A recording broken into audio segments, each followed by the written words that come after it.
If you manage quality systems in a regulated industry, you've probably heard about the ISO 9001-2026 revision.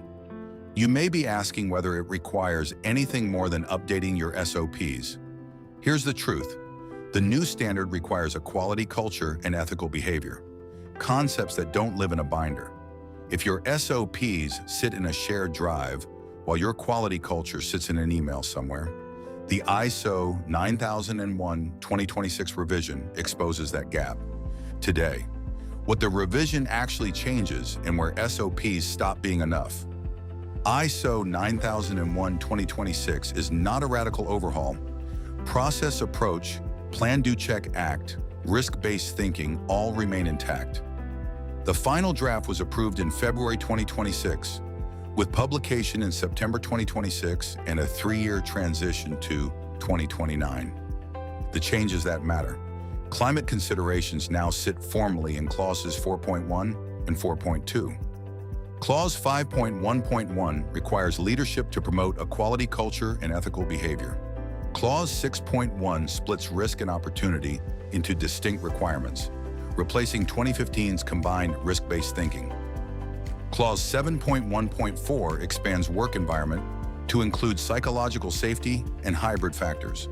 Clause 6.3 requires documented review of a change's effectiveness after it's made. And Clause 7.3 now requires employees to be aware of how their own role connects to that culture. None of this is met by updating a document. The question every quality manager faces: can your SOP system prove that culture, or is it time for a platform? Component 1, defining the SOP-only approach.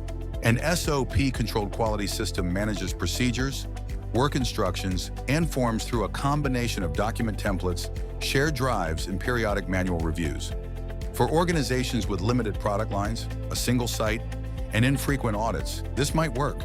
If your quality team is small and your processes are stable, a well-maintained SOP library may be sufficient, even under the 2026 revision. But here is where most organizations fall short.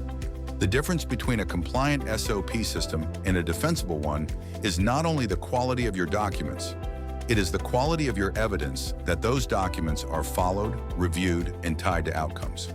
When an auditor asks whether your quality culture is demonstrated, a direct requirement in the new clause 5.1.1, pointing to a signed quality policy is not enough. You need records, training records linked to procedures, audit findings traced to corrective actions, document change histories that show living processes, not frozen artifacts.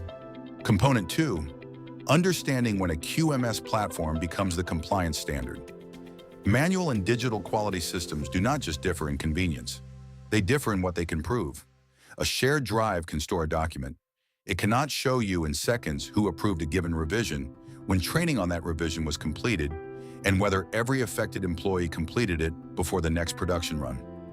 An electronic system generates that evidence automatically as a byproduct of normal work, rather than as a separate reconstruction project every time an auditor asks. That distinction matters most under exactly the kind of scrutiny ISO 9001-2026 introduces. Version control is the clearest example.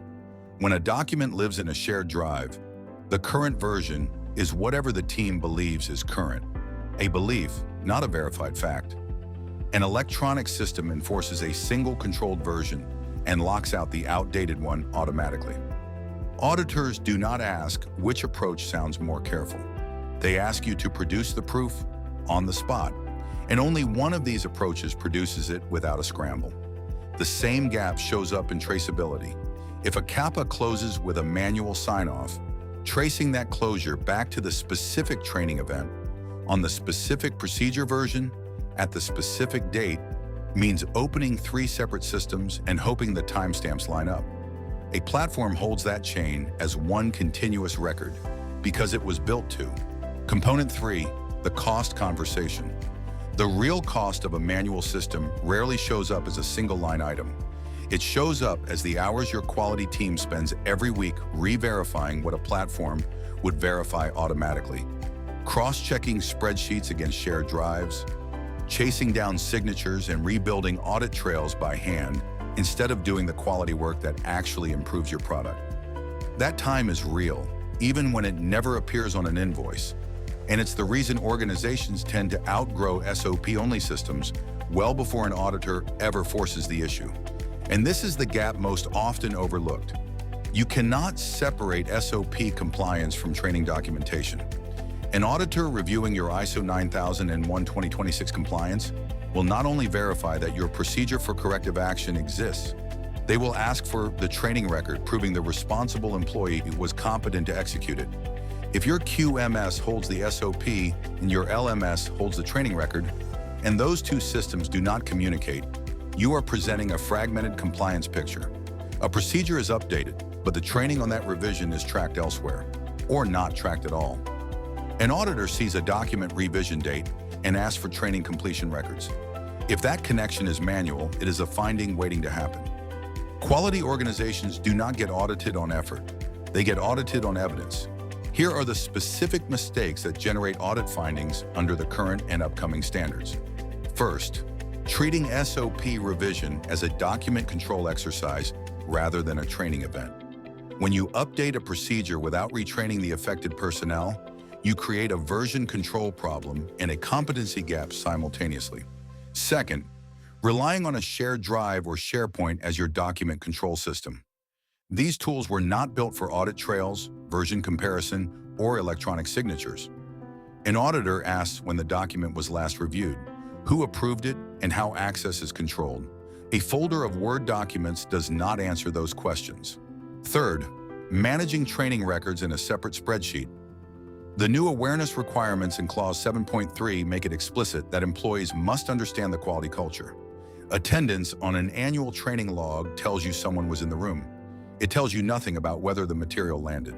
Fourth, failing to link CAPAs to the procedures they originated from. An auditor reviewing a corrective action will trace it back to the SOP that failed. If that linkage is manual and the investigation trail is incomplete, that is a finding. Fifth, treating ISO 9001:2026 as a paperwork update. The revision introduces quality culture, ethical behavior, and climate considerations as requirements, not guidance notes. Organizations that approach the transition as a document refresh rather than a system evaluation will face findings. eLeaP addresses this by unifying QMS and LMS in a single platform built for regulated industries. When a procedure is revised, the associated training is automatically assigned. When an auditor requests training evidence, the record links directly to the SOP version the employee was trained on. The quality culture requirement in ISO 9001:2026 is not something you document. It is something you demonstrate, and a closed-loop QMS-LMS platform makes that demonstration audit-ready. The ISO 9001:2026 transition window runs from September 2026 through 2029. Whether you need a platform or better SOPs depends on your audit frequency and compliance posture. But the culture this standard demands is measured by evidence, not intention. Subscribe for more compliance content. A link to evaluate the eLeaP QMS-LMS platform is in the description. Is your quality system built on SOPs alone, or a platform that connects your training records too? Tell us in the comments.